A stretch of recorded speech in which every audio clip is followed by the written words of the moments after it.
Ministria e Financave ka shitur 258.5 miliard lek tituj qeveritar nga fillimi i vitit e deri në muajin korrik.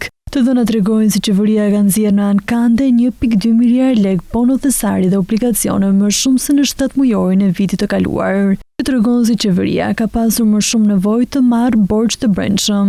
Bonot dhe thesarit rezultojnë të jenë instrumenti më i emetuar gjatë 2026-s, ndërsa janari dhe marsi kanë shënuar vlera rekord të emetimeve krahasuar me muajt e tjerë.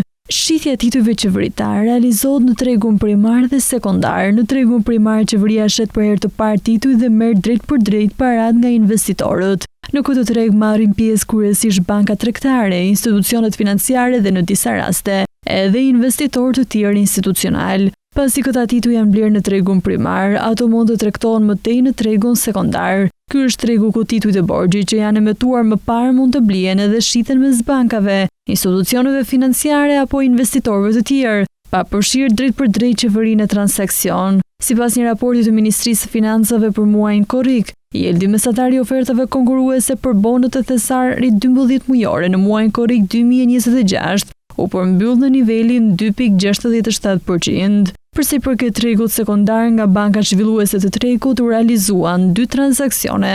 Totali i tregtimit arriti vlerën totale 9.9 milion lek. Nga ana tjetër, në gusht 2026, Ministria e Financave planifikon të emetojë nëpërmjet 7 ankandeve 27.5 miliard lek, nga të cilat 15.5 miliard janë bono thesari dhe 12.2 miliard lek janë obligacione.